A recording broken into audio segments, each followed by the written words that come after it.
Hi student, आप सभी का स्वागत है आपके प्यारे से YouTube channel MS coaching centre में। और मैं हूँ स्नेहा। और आज हम लोग देखने वाले हैं चैप्टर 9 प्रगति और समाज, जो कि लिखा है नामवर सी उनके द्वारा इस लिखा गया प्रगति और समाज का हम लोग क्वेश्चन आंसर देखने वाले हैं, सब्जेक्टिव क्वेश्चन आंसर।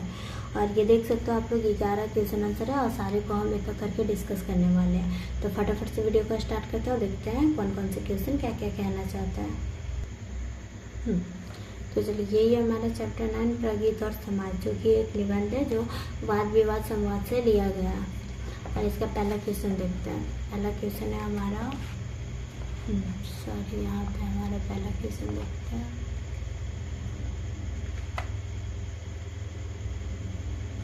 चलिए, पहला क्वेश्चन है आचार्य रामचंद्र शुक्ल के काव्य आदर्श क्या थे? पाठ के आधार पर स्पष्ट करें।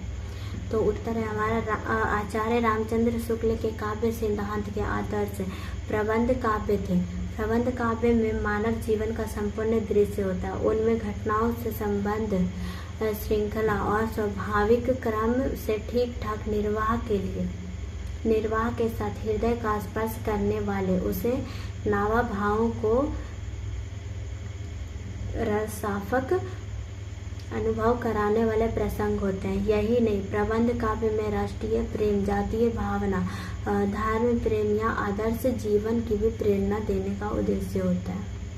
चलिए, अब दूसरा क्वेश्चन देखते हैं।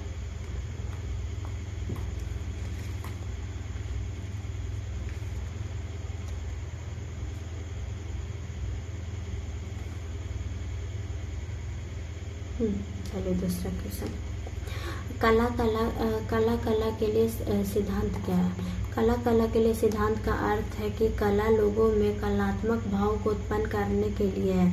इसके द्वारा रस और माधुर्य की अनुभूति होती है। इसीलिए प्रगति मुक्तो लिरिक्स की रचना का प्रचलन बढ़ा है।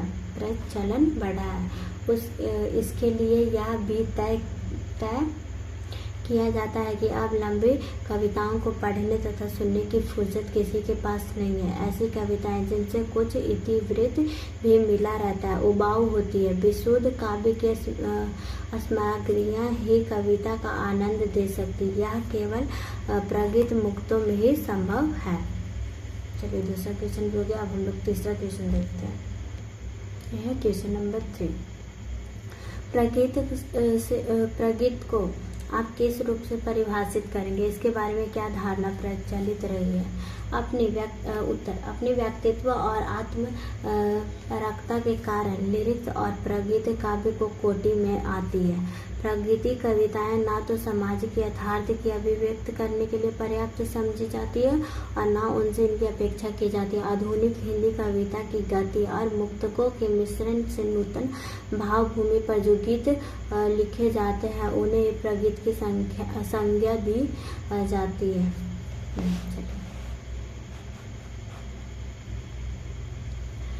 सामान्य समझ के अनुसार प्रगति धर्मी कविताएं नितांत व्यक्तित्व और आत्मपरक अनुभूतियों के अभिव्यक्ति मात्र है।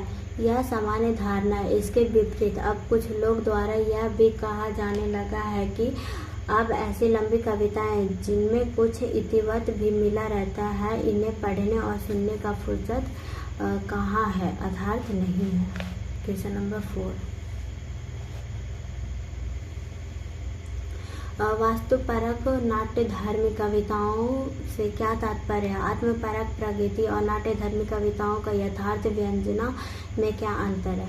तो आंसर हमारा वास्तुपरक नाट्य धर्मी कविताओं के जीवन के समग्र चित्र उपस्थित हो जाते हैं। वस्तुतः मुक्तिबोध की लंबी रचनाएं वास्तुपरक है, परंतु आत्मसंघर्ष ज्यादा मुखरित है। ये कविताएं अपने सच्चा विन्यास के प्रति धर्मा है। किसी में तो नाटकीय रूप के बावजूद काव्य भूमि मुख्यतः प्रगीत भूमि है। इस प्रकार एक प्रगीत धर्मी कविता में वास्तुगत यथार्थ अपनी चरम आत्मपरकता के रूप में ही व्यक्त होता है। मुक्तिबोध की आत्मपरक छोटी कविताओं में निहित सामाजिक सार्थकता का बोध संभवतः होता है। अब हम लोग क्वेश्चन नंबर 5 देखते हैं। क्वेश्चन नंबर 5, हिंदी कविता के इतिहास में प्रगीतों का क्या स्थान है? उदाहरण स्पष्ट करें। प्रगीत वे कविताएं जिनसे अक्सर माना जाता है कि ये कविताएं सीधे सीधे सामाजिक नाव के अपने व्यक्तित्व और आत्मपरकता के कारण लिरिक्स और अथवा प्रगीत काव्य की कोटि में आती है और गीति काव्य गति शैली का नवीनतम विकास है।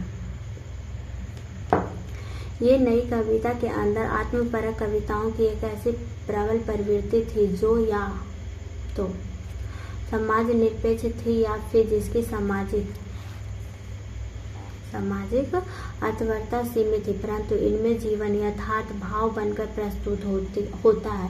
त्रिलोचन के वर्णनात्मक कविताओं के बावजूद ज्यादातर सॉनेट और गीत ही लिखे हैं, अतः प्रगीत का इतिहास समकालीन कवियों का इतिहास कह सकते हैं। क्वेश्चन नंबर 6 आता है, आधुनिक प्रगीत काव्य किन अर्थों में भक्ति काव्य से भिन्न और गुप्त जी के आदि के प्रबंध काव्य में विशिष्ट है? क्या आप आलोचक से सहमत है? अपने विचार दें।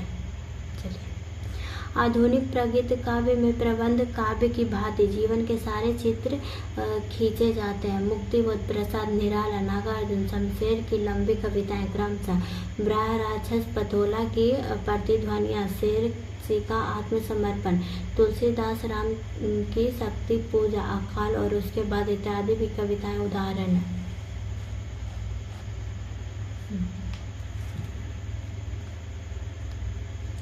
आधुनिक युग में प्रगीत काव्यों की मुख्य भाव भूमि राष्ट्रीय मुक्ति संघर्ष है, जो गुप्त के काव्यों में दिखलाई पड़ती है।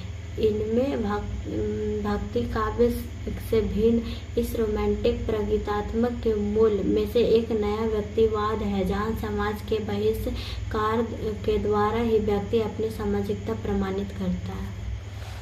अब क्वेश्चन नंबर 7, कविता जो कुछ कह रही है उसे सिर्फ वही समझ सकता है जो इसके एकाकीपन में मानवता की आवाज़ सुन सकता है। इस कथन का आशय स्पष्ट करें, साथ ही किसी उपयुक्त उदाहरण से अपने उत्तर की पुष्टि करें। क्वेश्चन नंबर 7 का आंसर है हमारा, आलोचक की दृष्टि में प्रगीत वैसा काव्य जिनमें व्यक्ति का एकाकीपन झलके अथवा समाज के विरुद्ध व्यक्ति और समाज को कटा हुआ हो। प्रगीत आत्मकथा का अर्थ है एकांत संगीत अथवा अकेले कंठ की पुकार। प्रगीत की राह धारणा इतना बद्धमूल हो गई है कि आज भी प्रगीत के रूप में प्राय उसी कविता को स्वीकार किया जाता है जो नितांत व्यक्तित्व और आत्मपरक है। व्यक्तिवाद उतना आश्वस्त नहीं रहा, बल्कि स्वयं व्यक्ति को आदर भी अंतः संघर्ष पैदा हुआ है। विद्रोह का स्थान आज विडंबना ने ले लिया। Question number 8।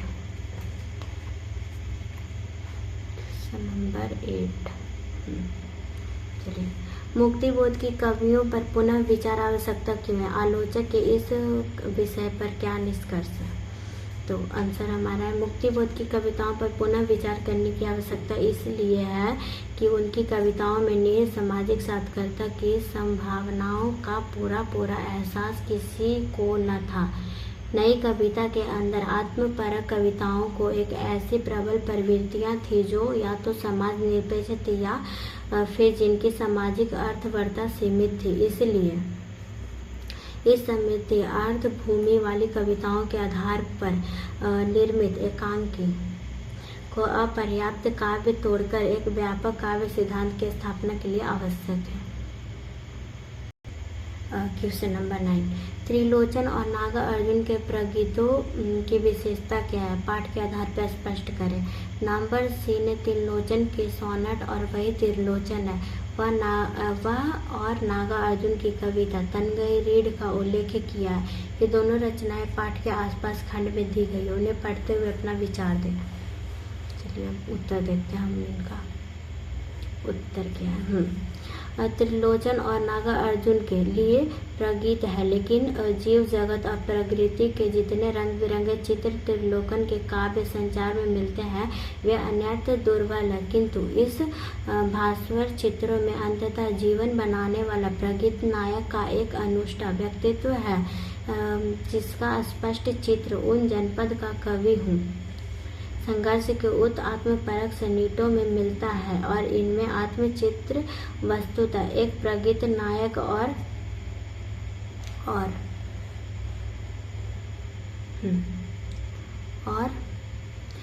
कल्प दृष्टि है, जिनसे नितांत व्यक्तित्व के बीच भी एक प्रतिनिधि चरित्र से परिचय की अनुभूति होती है। वही नागार्जुन की बहुमूर्खी आक्रामक काव्य प्रतिभा के बीच आत्मपरक प्रगीत आत्मक अभिव्यक्ति के क्षण भी आते हैं, फिर चाहे वह तनगीरीट जैसे प्रेम की ममता या ममता की नितांत निजी अनुभूति हो। अब क्वेश्चन नंबर 10 देखते हैं। मिथ कथन में अति कथन की अधिक शक्ति होती है। केदारनाथ सिंह के उद्धत कविता से इस कथन की पुष्टि करें। दिगंत भागवत की प्रस्तुति हिमालय कविता के प्रसंग में भी इस कथन का विचार करें। उत्तर, हिंदी के साहित्य के दौर में कविता एक नया आभार पैदा होता है, जिसमें कवि का अपना आत्मसंघर्ष तो है ही, वह सामाजिक संभावनाओं की तलाश भी उनमें पैदा करता है। आज का कवि ना तो अपने अंदर झांककर देखने में संकोच करता है, ना बाहर के यथार्थ, ना कवि अपने अंदर देखता और ना ही बाहर का